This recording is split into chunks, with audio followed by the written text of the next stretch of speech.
추석 잘 보내셨습니까? 여러분들 계좌는 좀 안녕하십니까? 저는 안녕하지 못하네요. 와, 이거 플러스 2억이었던 게 며칠 전이었던 것 같은데 갑자기 플러스 1억 1000이 돼버렸네. 내 1억 어디 갔어 이 시부레것. 이게 뭐 헝다 이슈 때문에 떨어지고 있는 것 같은데 심각하네요. 추석이 껴있어서 주식은 폭락을 안 했지만은 와, 아마 진짜 추석이 없이 월요일, 화요일, 수요일 계속 지나갔으면은 다른 주식들 얼마나 떨어졌을지 활발합니다. 저는 몇 살 딱 보면 알겠지만은 올해 20살이 됐고요. 바짝바짝 깔끔한 청년이죠. 헝다는 다 핑계갖고 그냥 조정될 때에 대해서 조정되는 것 같은데 조정 끝나면 올라오지 않을까요? 뉴스가 사라락 나올 것 같긴 한데 내일부터 또 긍정적인 이슈가 나오면은 이 상태에서 바로 뭐 절반 이상 회복하면서 쭉쭉 가지 않을까 싶은데 지금은 사실 장이 굉장히 위험한 장은 맞아요. 오랜만에 또 펀비가 숏을 먹고 있죠. 단기간으로 봤을 때는 하락이 맞기 때문에 좀만 악재가 퍼져도 진짜 사람들 다 팔아버리기 때문에 굉장히 좀 조심해야 되는 장이고 지금까지 펀비 얼마 냈어요? 펀비가 근데 생각보다 그렇게 많진 않더라고. 하루에 3만원 4만원 정도밖에 안 하더라고요. 비트코인, 이더리움 요거 다 합쳐서 두 개. 수익에 비해서는 그렇게 많이 내는 건 아니고 일단 반익절하는 건 진짜 나쁘지 않은 선택인데 반익절을 할 거였으면은 한 50K나 47K, 45K 정도에서 반익절하고 좀 대기를 타다가 밑에서 다시 잡고 그런 느낌이었으면 굉장히 좋았지만은 이미 뭐 39K 찍고 올라왔기 때문에 반익절 타이밍은 좀 늦지 않았나 싶어요. 배우에 익절 좀 해라 욕심이 존나게 많네. 아니 씨부레 욕심이 얼마나 그득그득하면 익절을 안 하냐. 익절에 대해서 참 말씀이 많으시더라고. 저점 잘 잡은 거는 맞지만 좀 익절 좀 해라. 뭐 1억이나 2억 정도 땄으면은 이 정도면 익절할 수 있는 거 아니냐? 한 10억 쳐먹으려 그러냐? 언제 익절하려 그러냐? 항상 말씀을 하시는데 나는 이거는 신의 저점이기 때문에 사실상 팔 생각이 없습니다. 비트코인 1억 가도 안 팔 것 같은데 진짜로 29K에서 잡았는데 이 밑으로 떨어지지 않을 확률이 굉장히 높다라고 해서 강승부 들어가긴 했지만 레버리지가 14배죠? 지금 생각하면 뭔가 좀 무서워. 며칠 만에 막 $10,000 떨어지고. 그럼 만약에 이런 장에서 지금 42K에서 레버리지 14배 땡기고 가는 거랑 좀 비슷한 느낌이잖아. 무슨 생각으로 레버리지 14배 강승부를 갔나 생각이 들긴 들어. 운이 좀 많이 좋게 따라줬다 그렇게 생각이 듭니다. 장 분위기가 살벌한데 이슈 한번 체크 오랜만에 한번 싹 한 바퀴 돌아봅시다. 헝다 이슈가 역시 계속 나오네요. 구조조정과 관련해서 좀 더 구체적인 내용들이 나오는데요. 정리해보면 디폴트 불가피, 중국 정부의 직접 지원은 없다. 헝다 기업이 지금 자산으로는 중국 1위고 전체적인 기업으로는 2위다 이런 말들이 있는데 헝다 기업이 망하면은 엄청나게 큰 타격이 올 것이다 해서 중국 정부가 헝다를 살려줄 것이다 이런 말들이 많았었는데 직접 지원은 없다고 하네요. 헝다를 과도한 부채 기업들에 대한 본보기로 삼을 것, 비핵심 기업 지분 제3자 매각, 리스크 확대 시에만 개입. 뉴욕타임스에 따르면 헝다와 관련된 아파트가 160만 채라고 합니다. 헝다의 파산이 금융 시스템에 영향을 줄 리는 없지만 정부를 향한 분노와 원망은 공산당도 부담스럽게 마찬가지입니다.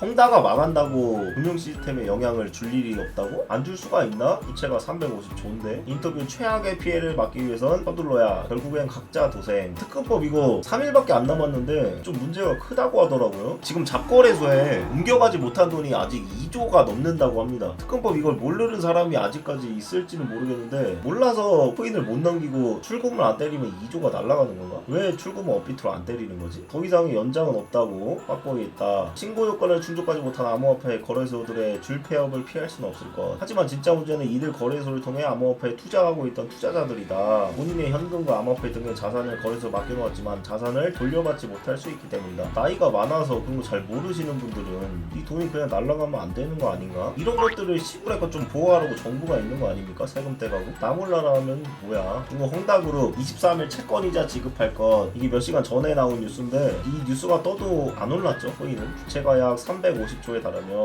오는 23일 이자 993억 원을 지급이 예정돼 있다. 이미 지난 20일 최소 두 곳의 은행에 대출 이자를 지급하지 못한 것으로 알려졌다. 기업이 많이 힘들긴 한가 봅니다. 이자를 못 냈고 중국 이자가 보통 한번 나겠는걸? 아 그리고 비트겟 쓰시는 분들 텔레그램에 보면 비트겟 한국 공식 커뮤니티 이렇게 해서 운영자분이 실시간으로 답변도 해주고 이런 거 있더라고요. 하나하나 좀 모르시는 것들 텔레그램 여기 가입을 하시면은 답변을 바로바로 해주시네요. SEC, FOMC, 헝다 거대한 리스크들 냉정하게 대처해야. 디지털 자산 시장만 놓고 보면 SEC의 규제 방침이 연일 강력 모드입니다. 증권거래위원회 여기만 좀 긍정적으로 바뀌면은 그냥 하늘 뚫고 가는 건데 게리 겐슬러 이거 이지를 하잖아. 암호화폐가 그리 오래 갈 것 같지 않다. 거의 뭐 실버 성수야. 하지 말라는 거잖아. 내가 보기엔 이래놓고 쫓아볼 것 같아.